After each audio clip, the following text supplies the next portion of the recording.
तारकासुर के वध के बाद की, जब उसके 3 पुत्र तारकाक्ष, कमलाक्ष और विद्युन्माली अपने पिता की मृत्यु का बदला लेने को तपस्या करने लगे। हजारों वर्षों की तपस्या के बाद भगवान ब्रह्मा उनके सामने प्रकट हुए। तीनों ने कहा, हे प्रभु, हमें ऐसा वर दीजिए, 3 नगर बनाइए, एक सोने का, एक चांदी का और एक लोहे का। यह नगर आकाश में विचरे और जब 1000 वर्ष बाद तीनों नगर एक सीध में आ जाए, तब अगर कोई एक बाण से हमें नष्ट कर सके, वहीं हमारी मृत्यु का कारण बने। ब्रह्मा जी ने वर दे दिया और मैं दानव ने बना दिए वे 3 दिव्य नगर त्रिपुर। अब तीनों असुर उन नगरों से तीनों लोकों पर अत्याचार करने लगे। देवता भयभीत होकर भागे। भगवान शिव के पास शिव मुस्कुराए, बोले, त्रिपुर का अंत होगा, पर तब जब तीनों नगर एक सीध में आएंगे। वर्षों बीत गए और फिर वह क्षण आया। तीनों नगर एक रेखा में खड़े थे। विश्वकर्मा ने बनाया एक अद्भुत रथ। सूर्य और चंद्र उसके पहिए बने। पर्वतराज हिमालय धनुष बने। शेषनाग प्रत्यंचा बने।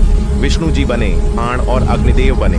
उस बाण की नोक महादेव उस दिव्य रथ पर सवार हुए और जब तीनों नगर एक साथ एक सीध में आए, उन्होंने एक ही बाण चलाया जो आकाश चीरता हुआ त्रिपुर के तीनों नगरों को भस्म कर गया। उस एक बाण से समाप्त हो गया तीनों असुरों का अभिमान, तीनों नगरों का अस्तित्व और त्रिपुर नाम की वह विनाशक नगरी। महादेव के सच्चे भक्त इस वीडियो को लाइक करें।